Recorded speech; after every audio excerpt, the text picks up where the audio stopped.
Bueno, bienvenidos todos. Somos 8 el día de hoy. Somos menos que otras veces, pero se entiende también que las responsabilidades van aumentando y se van multiplicando, sobre todo en esta época. Nos encontramos ya en la semana 14, o sea, nos quedarían,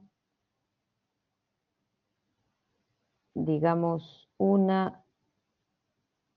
2 semanas de clases, porque luego viene, claro, esta, la siguiente, y yo me imagino que después de la clase del día 28 ya tenemos que mandar las pruebas, ¿ok? Y darles algunos días. Va a ser todo ahí más acotado, ¿ok?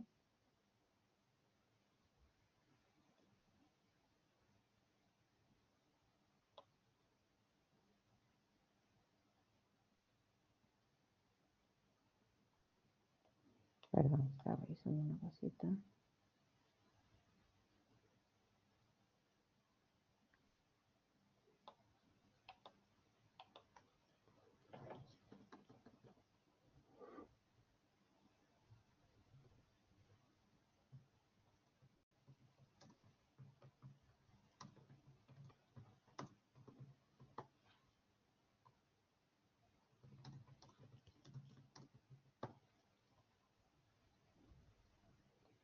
Ya, perdón. Entonces, nos quedaría esta y 2 clases más, ¿ok? Hoy día vamos a continuar. La semana pasada habíamos estado viendo la importancia de la ética, ¿cierto? Y las distintas consideraciones y algunas corrientes éticas, ¿no? Habíamos hablado de la ética realista, que es la que vamos a profundizar hoy. Hablamos de la ética kantiana, que es la deontología que tenía que ver con el deber, y también algo tocamos respecto de los relativismos, ¿no? Y todo lo que tiene que ver con el bien como consenso o como percepción de un grupo o de una época, ¿vale? Entonces hoy día la idea es poder responder un poco a esas, digamos, a esos argumentos. De esta presentación habíamos quedado aquí, por lo que recuerdo. No he revisado si acaso en el contenido, yo supongo que le subí a este PPT, si no, lo voy a subir. ¿Ya? Se los voy a dejar arriba.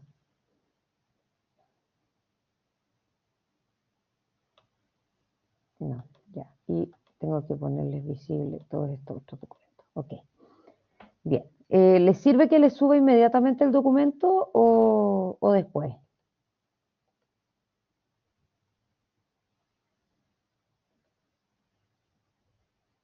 Lo voy a dejar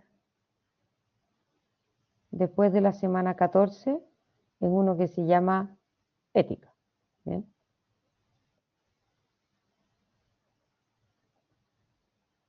Así si lo quieren descargar al tiro para poder escribir sobre él, no hay ningún problema. Bien. Súper. Entonces, bueno, estábamos ya entrando en materia, estábamos en este tema de que la ética, ¿cierto?, tiene que ver con las decisiones humanas. Si se dan cuenta, no tiene que ver con, digamos, el sometimiento de masas o qué sé yo, sino que tiene que ver con cómo el ser humano toma decisiones. Y desde ahí, ¿cierto?, una cierta antropología, una cierta definición de lo que es el ser humano, nos va a llevar y nos va a acompañar hacia lo que es una definición de bien. Todas las corrientes éticas se preguntan, ¿qué es el bien? Esa es su gran pregunta, ¿no? Y lo responden de distintas maneras. Incluso si hay alguno que plantea que no hay bien, se parte desde la pregunta de qué es el bien, en qué sentido, en qué es eso hacia lo que el ser humano se dirige y sería deseable que se dirigiera, ¿no? Intenta explicar ambas alternativas. Porque si solamente explicáramos qué es aquello a lo que el ser humano se dirige, nos quedaríamos en la psicología, ¿no? Estaríamos solo explicando el comportamiento humano, cuando en realidad la ética también quiere ampliarse a qué es lo que, digamos, cómo sería deseable que actúe el ser humano para alcanzar aquellos fines que se propone. ¿Ok? Bien, entonces para eso, me voy a saltar aquí esta parte, porque esto ya lo vimos en algunas sesiones anteriores, ¿cierto? Las diferencias entre, va a ser importante considerar esto, pero las diferencias entre ser humano, ¿cierto? Y animales, ¿recuerdan? Espérenme, déjenme buscar en las diapositivas una en particular para poder explicarles cómo armamos este mono. Porque, aquí está, aquí está. Porque, bueno, no es fácil de explicar, ¿cierto?, cómo conformar esta noción de qué es el bien. Como les decía, nos vamos a quedar ahora con la ética realista, que es la corriente aristotélica, relevada por muchos autores, renovada por Tomás de Aquino, ¿no?, aplicada ya a un mundo occidental cristiano, ¿no? No es solo para cristianos, pero en el contexto de una cultura cristiana, ¿no? Y posteriormente también relevada y renovada por muchísimos otros autores. ¿Por qué me parece a mí importante profundizar en esta corriente? No porque sea hegemónica, no porque tenga tal vez más historia, sino porque racionalmente me parece que es la que mejor explica no solo cómo el ser humano actúa, sino sus deseos más altos, más amplios, ¿ya? Y hacia las cuales todas sus acciones se dirigen, que es como comienza Aristóteles con su Ética Nicómaco. Bien, entonces, desde ahí, si es una corriente, creo que se lo he dicho en otra ocasión, es que ha durado 2500 años, tal vez porque le dio el palo al gato, ¿no? Ha tenido algunas modificaciones, por supuesto, aplicaciones distintas, pero me parece que explica muy bien. Bueno, y en general, ¿cierto? Toda corriente, toda definición de bien, me parece a mí que tiene que tener como una mesa de tres patas, que es lo que les planteo en esta presentación, ¿no? En esta diapositiva. Tres patitas. ¿Bien? Tres patitas que a mí me gusta presentarlo como si fuera, imagínense ustedes un juego de mesa, a mí me encantan los juegos de mesa, entonces, como si fuera un juego de mesa, ¿eh? que permite como ordenar un poquitito la estructura. En los juegos de mesa, lo primero con lo que uno se encuentra cuando abre las instrucciones del juego de mesa, como si acaso nosotros pudiéramos, imagínense a los 5 o 6 años, empezar a leer las instrucciones del juego de la vida, ¿no? Entonces, lo primero, ¿cierto?, es que uno se pregunta, bueno, ¿quiénes juegan? Y en los juegos de mesa, normalmente al principio viene para 2 jugadores, para 4 jugadores, equipos, más o menos la edad, ¿no? Es decir, ¿quiénes juegan? ¿Bien? El quién aquí. La primera patita es el quién, ¿no? Igual que un juego de mesa. Ya lo vamos a trasladar esto a la ética. ¿Bien? Posteriormente, normalmente aparece justo ahí, ¿no?, en que se plantea el objetivo del juego, juntar 10 puntos, ¿no? Qué sé yo, jaque mate al rey, llegar al final, robarle todas las cartas al otro jugador, ¿no? El objetivo del juego, ¿qué es lo que yo quiero alcanzar? Y en base a eso, ¿no?, es que en base a quiénes juegan y las características de quienes juegan y el objetivo, es que vamos a, digamos, se van a poder ir derivando y las vamos a conocer, las vamos a estudiar al leer estas instrucciones, vamos a ir conociendo ya ahí las reglas del juego, ¿no? Por supuesto que en el caso del juego de mesa las reglas son impuestas en forma externa, ¿vale? En la ética las vamos conociendo desde la interna, ¿ok? Pero desde ahí es que vamos a poder decir, oye, esa es una buena jugada o esa es una mala jugada. En primer lugar, respecto de las reglas, que es lo que podríamos llamar la noción de bien, ¿cierto? Las normas morales, son como las reglas del juego, ¿cierto? Lo más importante, lo primero, es ¿para qué sigo estas reglas? ¿Por qué estoy siguiendo estas reglas? ¿No? Bueno, porque quiero...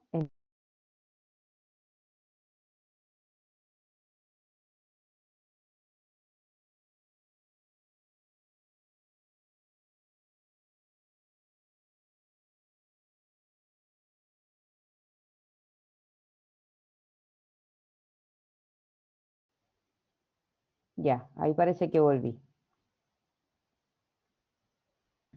Sí, profe, ahí sí, está, se Ya. había quedado. ¿Escucharon hasta además? Porque además fue lo último que dije, Sí, ¿no? fue justo ahí. Ah, justo ahí, ya, ahora estamos muy coordinados entonces, gracias.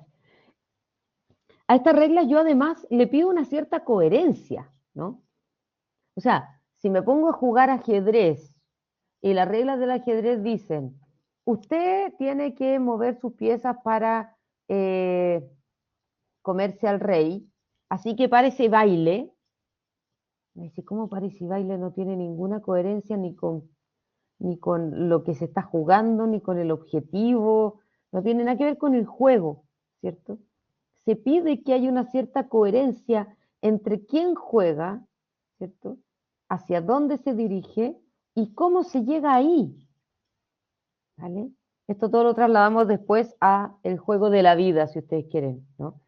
Eh, claro, si el juego me dice, entonces ahora vuele, ¿cómo voy a volar? ¿Cómo va a ser una regla del juego volar si nadie puede volar de lo que estamos jugando? O sea, nadie va a ganar. Es imposible. Este juego no tiene sentido.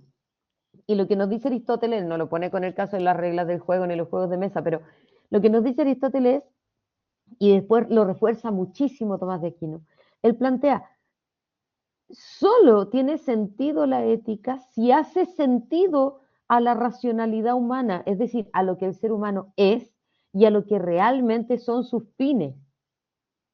No fines externos distintos, ¿no?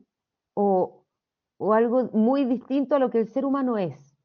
Por tanto, y por eso que pongo aquí abajito, ¿no? Respecto de la persona humana, primero hay que conocer la persona humana.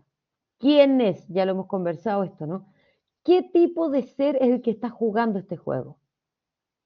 Ya lo hemos dicho, animal racional, un ser libre de sí mismo, pero que tiene ciertos impulsos que lo llevan a actuar por lo que siente, además de que tenga otros impulsos que lo llevan a actuar por lo que entiende.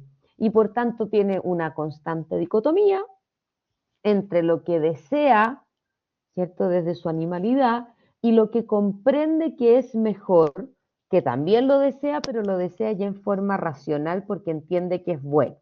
¿Eh? Ese es el ser humano, un ser complejo que no solo siente, también entiende, que no solo entiende, sino que también siente.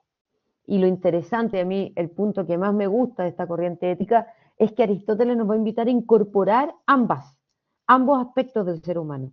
Hay muchas corrientes que solo se quedan con la racionalidad, como la corriente kantiana. ¿Se acuerdan que yo les decía que hay que seguir reglas y es el deber? Y se conoce la regla, se sigue la regla, porque es el deber para alcanzar el fin humano. También ponerlo en su contexto, ¿ya? Kant era alemán, un alemán muy estricto, entonces se entiende. Y Aristóteles escribe en la Grecia del siglo V, es otro el ambiente. Bueno, eh, entonces hay otras corrientes también que van a decir, bueno, el ser humano es un animal, es un simple animal, tiene impulsos, lo que tiene que hacer es dejarse llevar, ¿no? Como va a decir Epicuro con el hedonismo, ¿no? O sea, solo placer. Placer, algo placer racional, ¿cierto?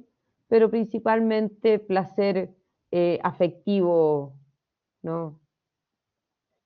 Visceral, ¿no? Ahí está la felicidad. Entonces se olvida de toda la racionalidad del ser humano. La corriente realista, la ética que se llama ética de la virtud, ética racional, ética realista, ética aristotélica, ética clásica también se le llama. Bueno, todo eso considera este ser humano que hemos visto, ¿no? Con estos dos aspectos, animal, racional. Bien. No solo es racional y no solo es animal. Eso va a generar ciertas dificultades, pero ese es el que juega en el caso de la ética realista, ¿no? Ese es el que juega. ¿Bien? Entonces ya conocemos el jugador, por tanto ya entendemos que ya hay ciertos aspectos que quedan fuera y otros que se incorporan, ¿no? Porque acuérdense que las reglas del juego tienen que tener una cierta coherencia con quien juega, porque no le podemos pedir algo que no puede dar, ¿no? Bien. Luego nos saltamos hacia el objetivo. ¿Bien? Es decir, ¿para qué juega? ¿Qué es lo que desea alcanzar? Bueno, Aristóteles, poco después de plantear que todos los seres humanos actúan por un cierto bien o por lo que consideran bueno, ¿cierto? Que es la primera, digamos, la primera experiencia de la voluntad, es decir, al menos actúo por lo que considero bueno, quizás no es moralmente bueno todavía, pero ya. Y todo eso es porque el ser humano desea ser feliz. Desean, dice Aristóteles, en otras palabras, aquí estoy parafraseando, algo que sea o que se le pueda llamar felicidad. ¿Bien? Y después se va a pasar toda la ética Nicómaco explicando y tratando de identificar qué es la felicidad. Pero es interesante saber que todos los seres humanos buscan como que algo o algo parecido o algo que tenga ciertas características, al menos en la estructura, ¿no? Que pueda considerarse felicidad.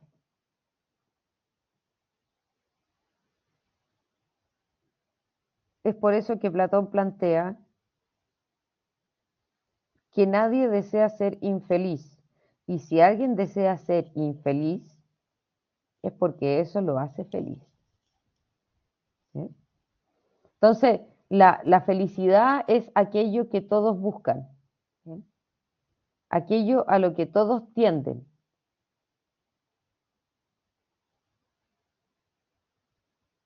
¿Ok? Todos nos dirigimos hacia allá, todos buscamos algo que se le parece a la felicidad. Ahora, igual que con el tema de la verdad. ¿Hay una sola definición de felicidad? No, no va a haber solo una definición de felicidad. ¿Cualquier cosa puede ser la felicidad? Tampoco. Recordemos que los extremos normalmente no explican bien lo que queremos decir. Pero hay una multiplicidad de circunstancias, por llamarlo así, materiales o encarnadas, que sí pueden considerarse la felicidad. Porque además nos vamos a dar cuenta que la felicidad no va a estar afuera, ¿no? No va a estar en qué le toca vivir a la persona, o dónde vive, o con cuánto vive. A veces ni siquiera con quiénes vive. Eso es más importante, pero no es exclusivamente eso, sino que cómo vive, cómo vive, cómo se va haciendo, cómo es. Entonces, desde ahí es que Aristóteles nos va a decir que la felicidad es tarea. La felicidad es tarea. ¿Ya? La felicidad no va a ser algo que se alcanza externamente, sin embargo, en el fondo necesito lo externo, las condiciones externas. Espérame, estaba buscando aquí. Necesito las condiciones externas para poder ser feliz, o sea, hay ciertas condiciones que se necesitan, ¿no? Sin embargo, no es eso lo indispensable. Bien, bueno, vamos a hablar más adelante de la felicidad. Y finalmente, entonces, siguiendo esta lógica de las reglas, la acción moralmente buena, ya habiendo definido lo que es felicidad, que no lo hemos hecho aún, va a ser aquella que, siendo coherente con quien juega, que es la persona humana, y realmente dirigiéndole a la verdadera felicidad, esa va a ser la acción moralmente buena. ¿Por qué les puse que se descubre, al igual que la felicidad? Porque no es algo que yo me invento. En el fondo, no es que yo me invento qué es lo que me va a hacer feliz. Quizás materialmente puede ser, pero en la interioridad yo no puedo cambiar lo que soy. Por tanto, no puedo cambiar la naturaleza, ¿se acuerdan? La esencia. Por tanto, tampoco puedo cambiar aquello que es apropiado para mí. ¿Vale?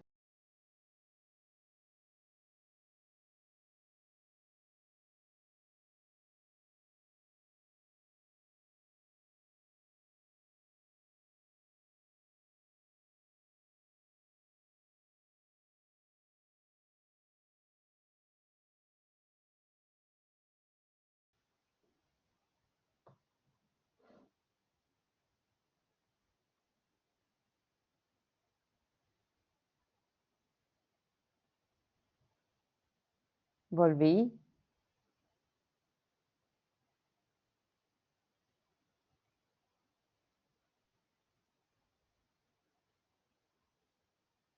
¿Ustedes me escuchan o no? Sí, profe, se escucha. Ah, se escucha, ya es que tengo aquí una crucecita que no sabía lo que significaba. Ya. Entonces, claro, el amor lo puedo encontrar en muchas partes, ¿cierto? Pero no cualquier cosa es amor, ¿vale? Entonces, claro, cuando yo juego mi juego, cuando yo juego ajedrez, tengo muchísimas alternativas de acción, pero no cualquier acción sirve, de hecho, ni siquiera cualquier acción es legítima dentro del juego. Entonces tengo tres tipos de acciones, unas que me acercan a ganar, que van a ser una buena jugada, ¿no? Que en la vida es una acción moralmente buena, ¿no? Y ojo que si en este juego de la vida el que no gana, o sea, en el fondo el que gana no necesariamente hace perder a otros, eso es interesante. Entonces, moralmente buena, una buena jugada. También voy a tener acciones que son moralmente malas, o sea que van contra mi objetivo de ganar. Es decir, si expongo a la reina, por ejemplo, ¿no? O expongo al rey. Entonces, son acciones que van contra mi juego, contra mí mismo. Es una mala jugada. Podría llegar un relativista y decir, bueno, pero eso depende de cada uno. Es que, a ver, si yo expongo a mi rey por un error, por etcétera, voy a perder, inevitablemente voy a perder, aunque sea por hacer una broma, voy a perder el juego, ¿no? O sea, es una mala jugada. Bueno, lo mismo pasa en términos de la ética, o sea, hay buena jugada, mala jugada y jugadas que están fuera de las reglas, que están fuera del juego, como pararme y bailar. No, no quita ni pone, pero no es parte del juego. Entonces, es por eso que vamos a poder hablar de acciones moralmente buenas y acciones moralmente malas.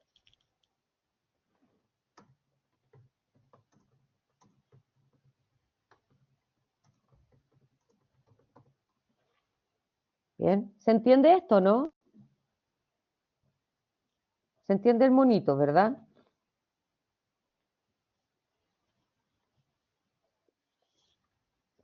Excelente.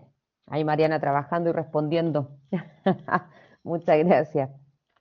Bien, entonces, esa va a ser la lógica de la ética clásica, ¿no? Es decir, hay reglas,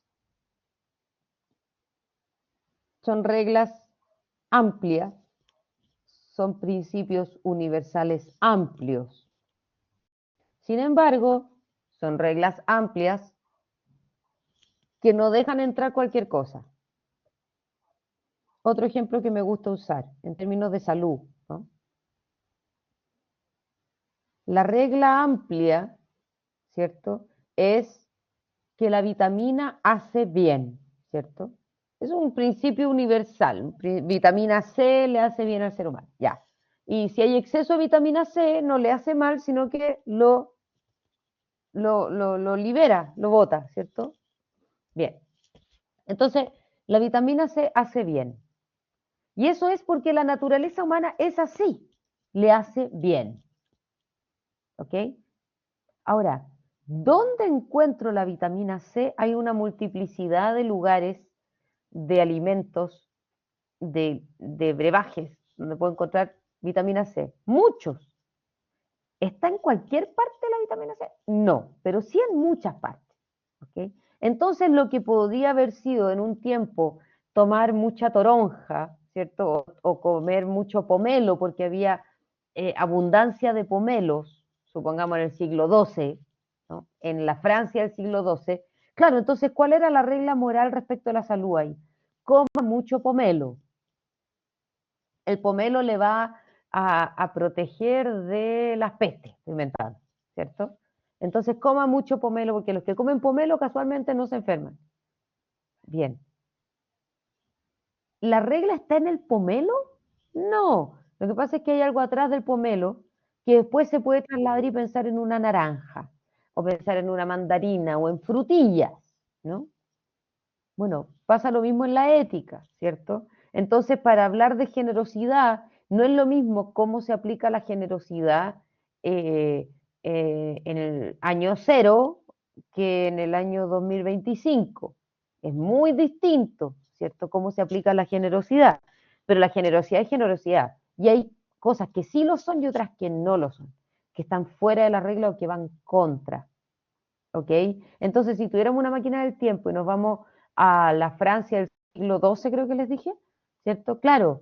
Y yo digo, no es que yo como pura naranja porque mi regla es que sea la naranja. No, tiene que haber cierta flexibilidad en las reglas. Pero esa flexibilidad está dada por el cumplimiento del objetivo. Y el objetivo es el fin último, que es la felicidad del ser humano. ¿Ya? Entonces, hay una cierta, o sea, hay una gran objetividad. Es lo mismo que pasaba más o menos trasladado al tema de la verdad, ¿no? Hay una gran objetividad, sin embargo, opera la forma personal del ser humano, que está situado en un tiempo y un espacio específico. ¿Bien? Vamos a ir para atrás.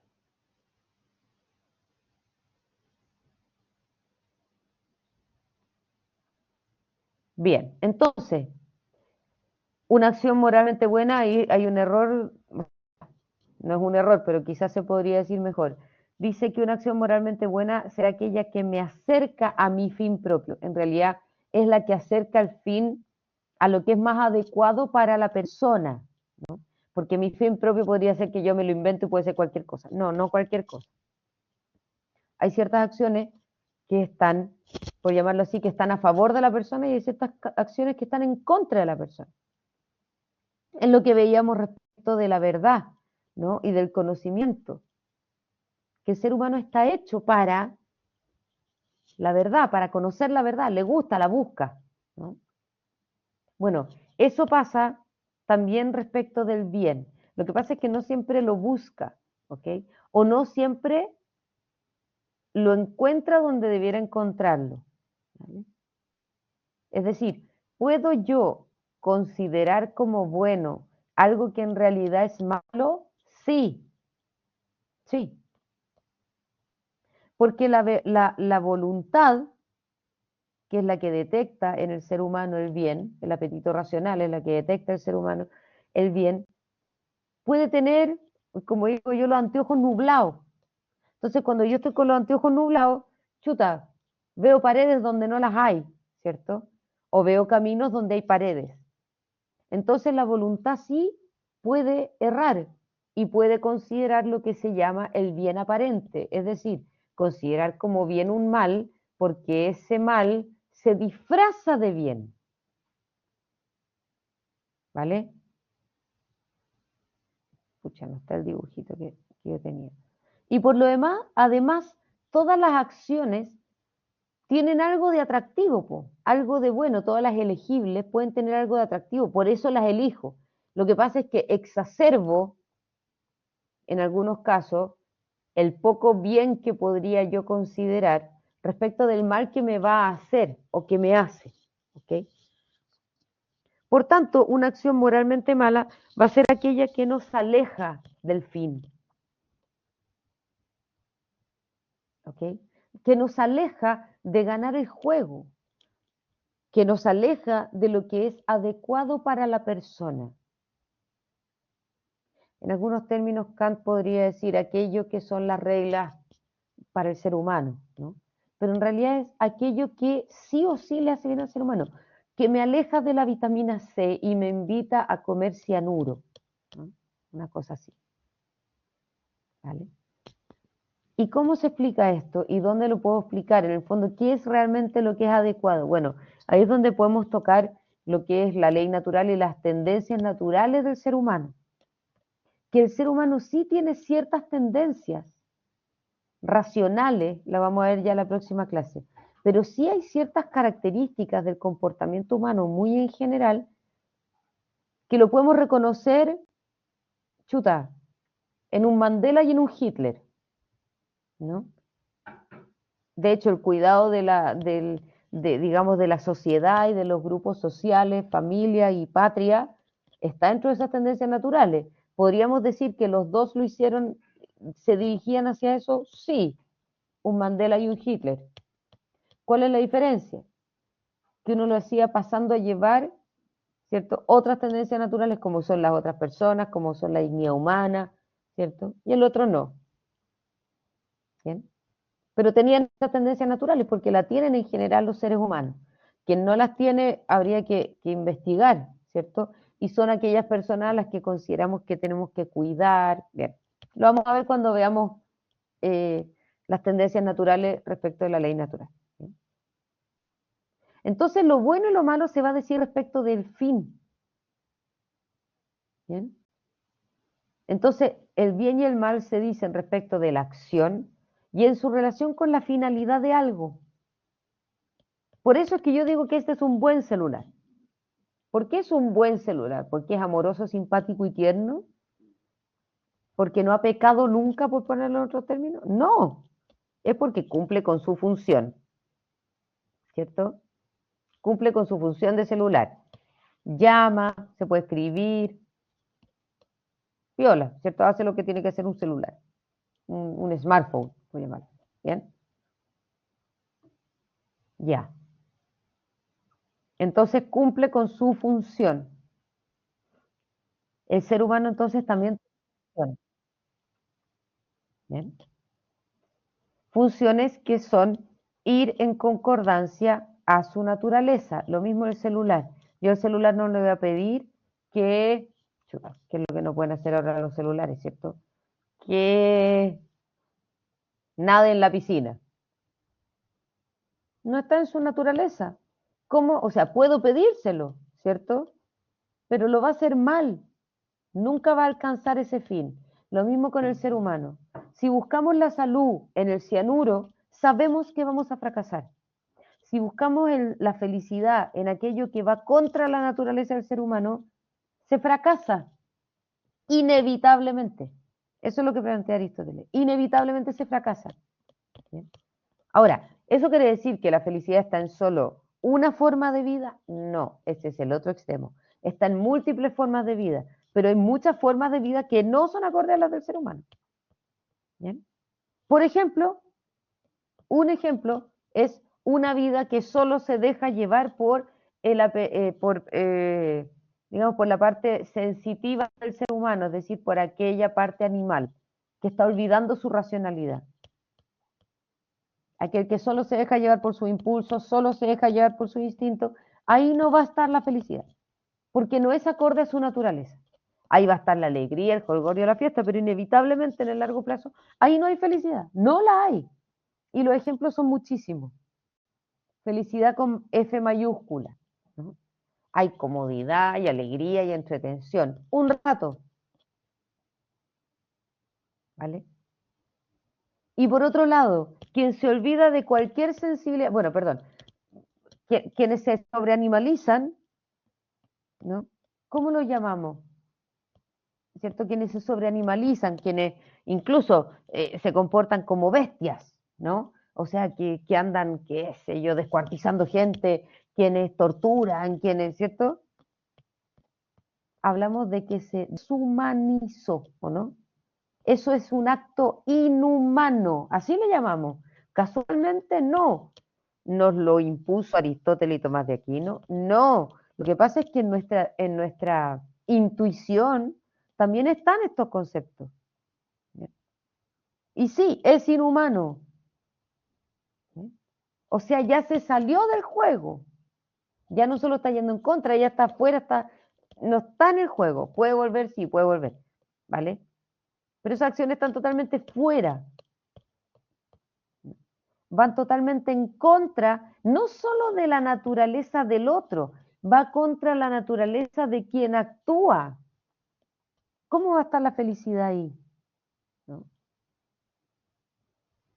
Y por otro lado, quien se sobreracionaliza y se olvida de cualquier sensibilidad, tampoco va a encontrar ahí la felicidad, porque también se deshumaniza. También es como si buscara la salud en el cianuro. Y la salud jamás va a estar en el cianuro. Su definición es contraria, ¿cierto? Bien. Entonces, cuando entendemos ya qué es lo humano, podemos ir teniendo pistas de qué es lo mejor para el humano, ¿no? O sea, para el humano va a ser bueno, ¿cierto? Digamos, algunas instancias en que se incorpora la sensibilidad, pero también la racionalidad. Ya, listo, tenemos pistas, nos vamos acercando. Entonces, digamos que el hedonismo, que es esta teoría que plantea que la felicidad está en el puro placer, parece que va quedando un poco fuera porque se olvida de toda la racionalidad. Era el monito que habíamos visto. Entonces, de base, estas condiciones ya le dan una cierta objetividad al bien. Profe, pero ¿qué pasa si yo pienso que es bueno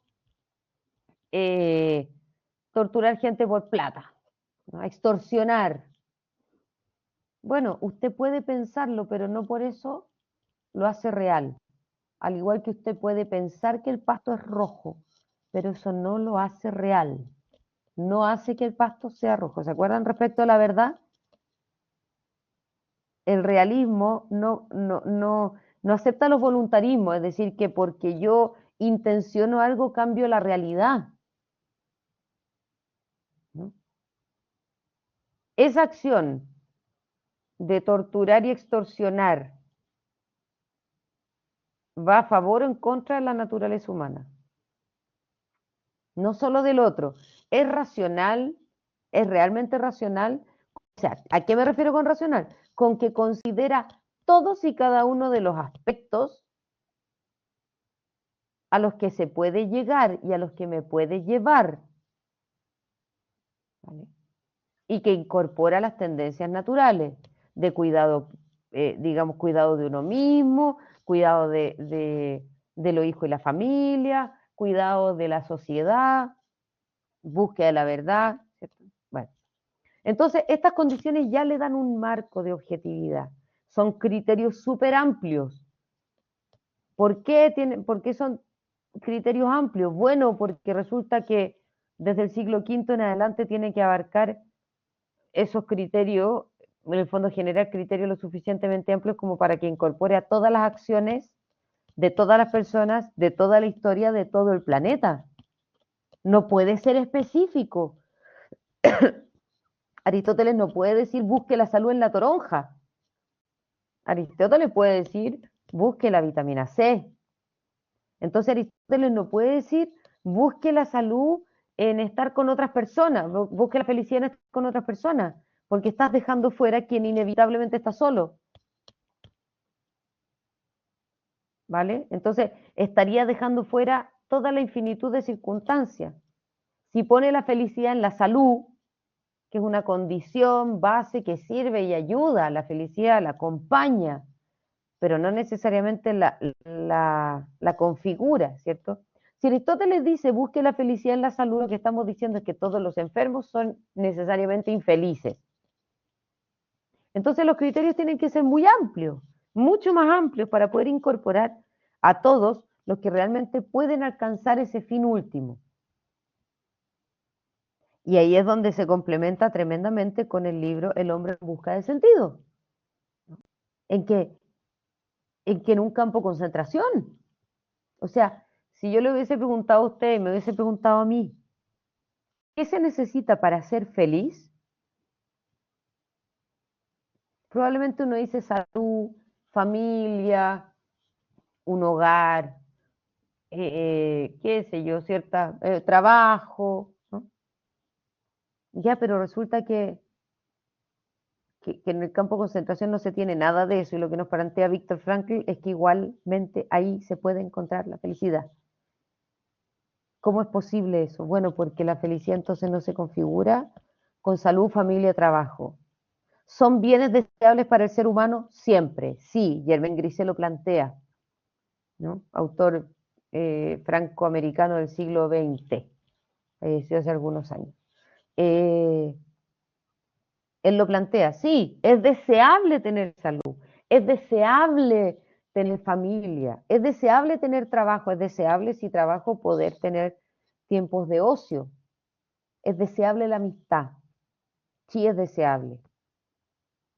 Y hacia allá se dirigen mis acciones, por tanto. Pero si no las tengo no significa que no puedo alcanzar mi felicidad. ¿Bien? Entonces, claro, pero ¿es más fácil alcanzar la felicidad teniéndola? Sí, teniendo eso, sí, ¿cierto? Por supuesto que es más fácil, quizá, no lo sabemos, pero hay más probabilidades de que ustedes o yo podamos encontrar la felicidad que Ana Frank, ¿cierto? Recluida, o claro, es más difícil. Hay escenarios más complicados para encontrar la felicidad, ¿cierto? Y hay otros que la facilitan un poquitito. Pero no siempre está en lo material.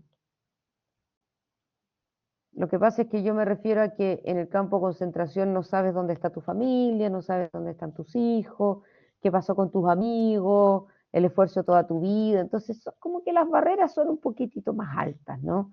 Que en un país que no está en guerra. Vamos a decir que es un país pacífico, un país que no está en guerra, ¿no? Sí, pero es absolutamente definitivo que todos nosotros encontramos la felicidad y que nadie en el campo de concentración. No, no, porque las oportunidades de adquisición de virtudes que tiene en el campo de concentración quizás son mayores que acá, ¿no? Probablemente encontramos mucha más fortaleza, que es una virtud cardinal, en un campo de concentración que en nuestra vida medianamente, ¿cierto?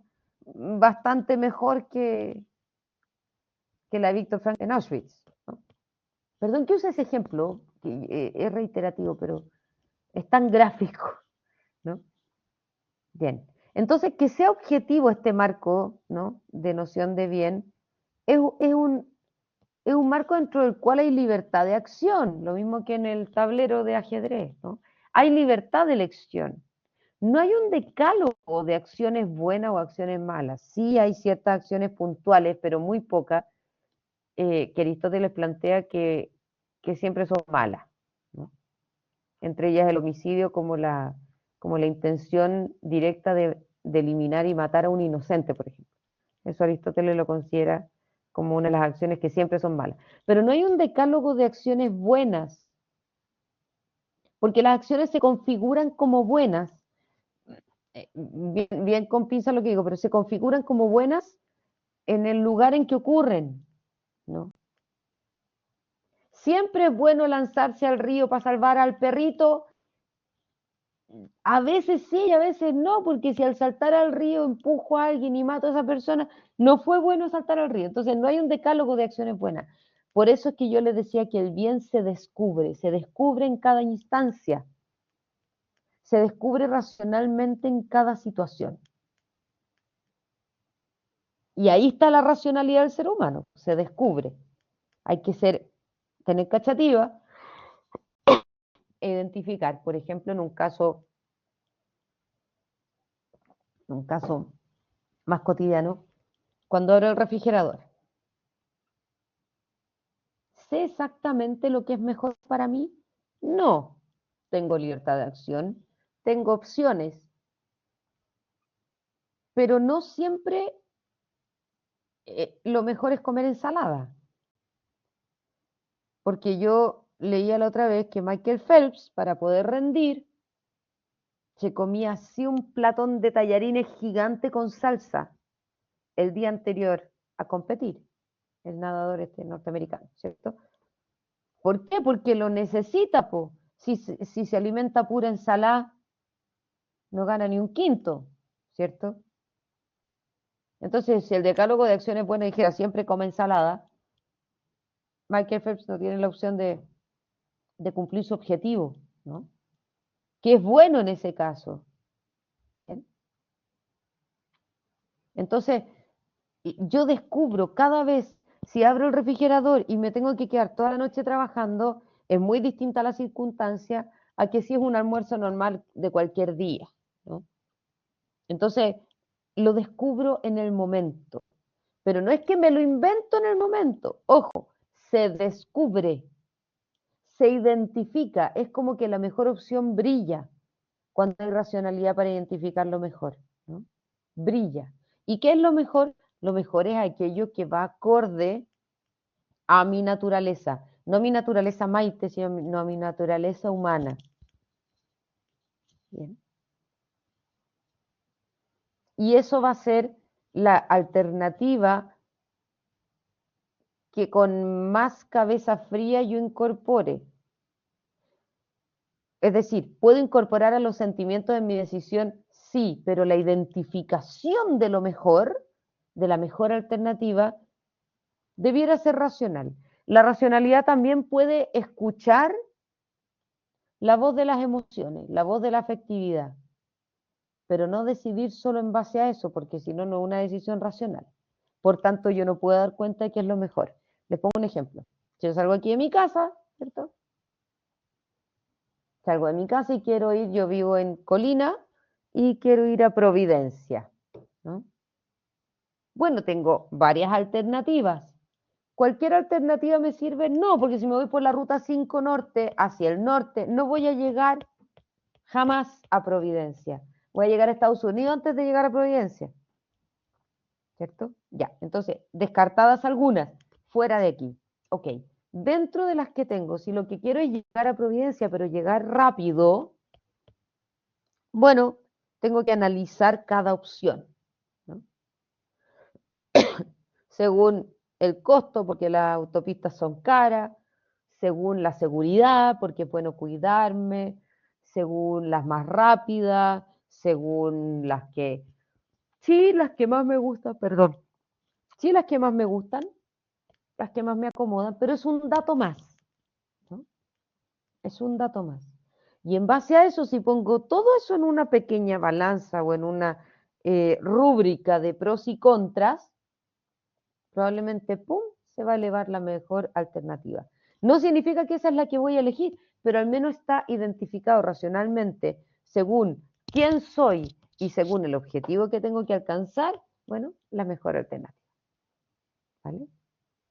Si hubiera un decálogo de que siempre te tienes que ir por esta, claro, pero es que no siempre va a ser esa la mejor. ¿Ok? Entonces, ¿quién determina lo que es bueno y malo para el ser humano? Ya. Y aquí está lo que normalmente consideramos. A todo esto tengo que terminar como en 5 minutos más la clase. No les había dicho que como a las 9:30 me tengo que desconectar. Pero ya. Después vamos a retomar desde aquí. Los candidatos normalmente considerados, ¿no? Ahí está, la sociedad. Después de todo lo que hemos dicho, la sociedad tiene el poder moral para decirme lo que es lo mejor para el ser humano. ¿Históricamente lo ha hecho correctamente? Es la sociedad, es decir, el grupo de personas al que yo casualmente pertenezco, el mejor criterio de bondad, si lo que estoy poniendo en juego en este juego de mesa es mi vida y mi felicidad, ¿no?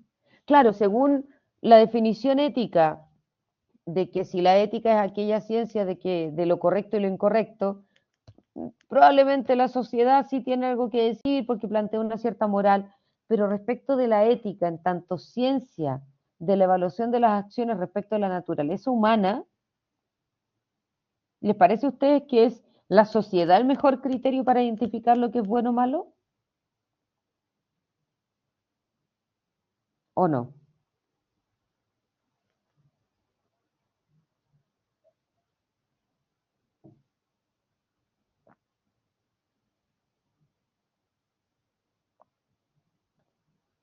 Hay muchos que piensan que sí. No lo sé, no he recibido respuestas. Hay muchos que piensan que sí.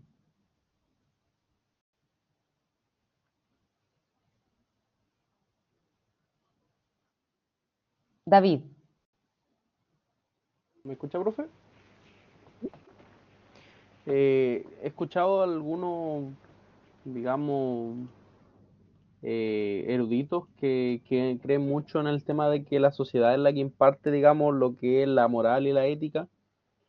Y en algunos aspectos, quizá superlativamente, puede que tengan razón, pero también es cierto que hay algunos otros que creen que, digamos, la moral o la ética puede que sean más objetivos que subjetivos dependiendo de una sociedad o comunidad que lo imparta.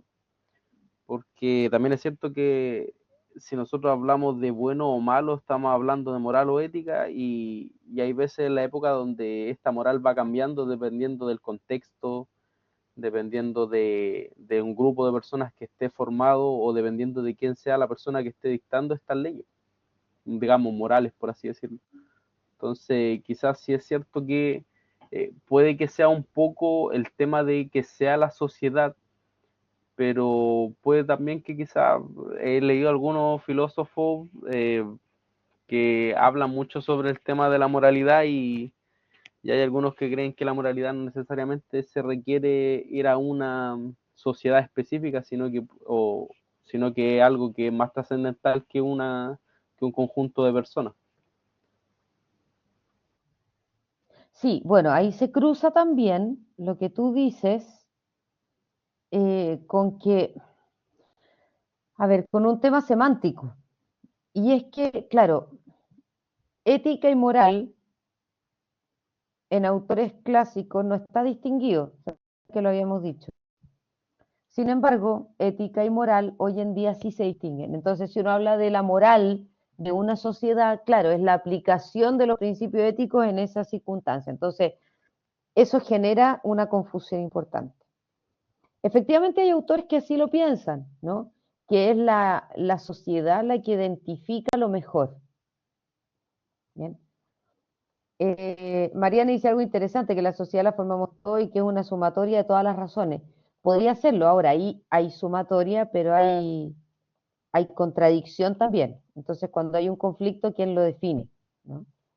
Ahora, yo les quiero plantear, antes de que terminemos, solo dos argumentos por los cuales yo no considero que sea la sociedad, al menos el criterio último de la ética, si lo podemos poner en esos términos. Punto número uno, no existe un lugar, por llamarlo así, un repositorio de lo que la sociedad considera bien y mal, ¿no? Porque uno dice la sociedad y tiende a generalizar, pero ¿cómo sé yo si la sociedad considera bueno o malo que yo me cure para el 18? ¿Qué dice la sociedad para eso? Sobre eso? Cada uno va a tener su opinión, ¿cierto? O que yo fume o no fume, cada uno tiene su opinión. Y están las leyes, pero las leyes van cambiando todo el tiempo, o sea, la moral va cambiando, la ética. Entonces, lo que es bueno siempre va cambiando. No, las leyes tratan de identificarlo. Entonces, ¿dónde está el señor sociedad para tocarle el timbre y preguntarle qué como hoy? ¿Dónde está el señor sociedad para tocarle el timbre, preguntarle cómo debería vestirme mañana si tengo esta actividad y va a ser calor o va a ser frío? Me quiero cuidar la salud porque cuidarse la salud es sano, porque yo tengo que estar bien para poder cuidar a mis hijos. ¿Dónde está el señor sociedad para preguntar eso? ¿Dónde está ese decálogo? Porque esa generalización es bastante usual, pero yo la considero muy riesgosa, porque si se dice la sociedad piensa, yo estoy diciendo cada uno de sus miembros, cada uno de los que la conforman piensan, y por Dios que nos hemos dado cuenta que pensamos tanto distinto, ¿no? Entonces, ¿qué como? ¿Qué es lo mejor? ¿Cierto? Ya, entonces cuando uno habla de sociedad, no existe una gran diosa a quien preguntarle, ¿no? No existe ese decálogo. Y si no, yo tendría que, según cada decisión, hacer una especie de censo y sacar conclusiones, que no es factible y no se hace, ¿vale? Entonces, me parece a mí que la sociedad, incluso esos autores que lo plantean, es un ente inmaterial que se manifiesta en forma errática en ciertas situaciones, en que se les pregunta algo, incluso en las elecciones, no hay un 100% de definición. Entonces, ¿la sociedad elige al ganador? No, los que votaron por él eligieron a uno, los otros querían que saliera el otro. Las reglas lo dicen, ya. ¿A todos les parecen bien esas reglas? No. A algunos sí, los otros se someten. ¿Qué pasa con las reglas que dejan de gustarle a la mayoría? Bueno, se cambian, ¿no? Parece que las anteriores no eran buenas. Entonces, ¿por qué yo decía que eran buenas y no eran buenas? Ya, ese es el criterio número uno. ¿Dónde pesco a esta señora sociedad? ¿No? Ese es el primer criterio. Si es que es, en el fondo, por lo cual a mí me parece que la sociedad no es criterio de bien y mal moral o ético. Moral sí, porque puede tener que ver con las costumbres, ya, pero ético, no. ¿Ya? Y en segundo lugar, es precisamente que nosotros intentamos ir perfeccionando las sociedades. ¿Cómo voy a perfeccionar yo a aquello que es criterio de bondad? ¿Cierto? Es decir, si para mí, o sea, si pensamos que la sociedad es criterio de bondad, que ahí está la noción de bien, quiere decir que no hay nada que cambiarle, pues si es el bien encarnado. Entonces, ¿por qué yo considero que está tan mal racionalmente y me pudre la cabeza pensar que haya niños que están siendo explotados o niñas que están siendo mutiladas en África o mujeres que están siendo violentadas en Irán o hombres que están siendo sometidos en Afganistán? Para agarrar así todo el espectro, ¿no? ¿Por qué me pude decir? Uno podría decir, bueno, es esa sociedad, está bien, está bien, está bien que haya, igual está bien, da lo mismo que haya mutilación femenina de las jovencitas en África. No, pues, molesta. Y racionalmente decimos, oye, eso está mal. De hecho, somos capaces de a veces firmar, ¿no? Firmamos por las ballenas, firmamos por esto, por los niños, por ellas, por todo. ¿Y por qué firmamos? Firmamos por meternos en una sociedad que tiene sus criterios. Bueno, sí, pues, porque hay veces que hay un bien que se está pasando a llevar, independiente de cómo se llame esa sociedad, ¿no? Entonces yo digo, ¿de qué roca me estoy parando yo para decir eso está mal? ¿Estamos diciendo eso estaría mal en Chile o eso es algo malo? Si es algo malo, así de a secas, ¿no? Es porque pareciera que no es solo en Chile, po. Pareciera que es en algo más amplio, ¿no? O sea, si yo, en el fondo, si yo me hago iraní, ¿me merezco que me pasen, que me traten así? No, ¿por qué? Porque tú tienes una dignidad humana, porque... Entonces, qué raro. Ya, ahí se me vuelve a salir, sociedad, fuera. Y el último criterio que yo me lo he preguntado bastante, ¿a qué sociedad pertenecemos nosotros? Decimos la sociedad. Yo no quiero piensa en el país, ¿no? Pues nosotros no solo pertenecemos a la sociedad chilena, pertenecemos primero a la sociedad de nuestra casa, ¿no? Luego podemos decir de nuestra, entre nosotros de la Gabriela Mistral, otro, la región donde vivo, yo vivo en la región metropolitana, eso es otro grupo social, que ahora en unas semanas más nos toca votar entre nosotros a quién gobernador elegimos, ¿cierto? Luego está Chile, pero luego está Latinoamérica, y luego está Occidente, y luego está el mundo. Y yo pertenezco a todas esas sociedades. ¿A cuáles de esas le tengo que preguntar qué como hoy día?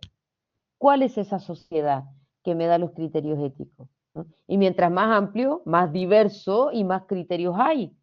Entonces parece que yo no te estoy criticando tu argumento, David, sino que estoy criticando el argumento de estos autores que tú señalas que lo plantean, ¿no? Por distintos motivos se me empieza a desmoronar esto de que la sociedad es el gran criterio, cuando la sociedad ni siquiera sé lo que es. ¿Vale?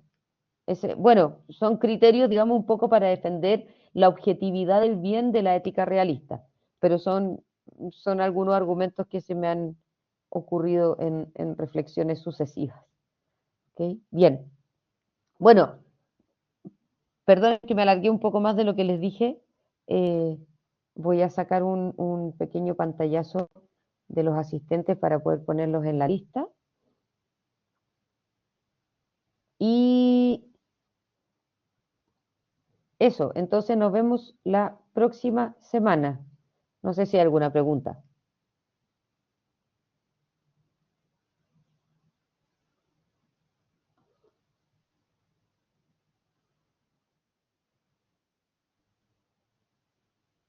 Ya, perfecto, súper. Bueno, muchísimas gracias entonces y nos vemos el próximo jueves. Que tengan una excelente semana.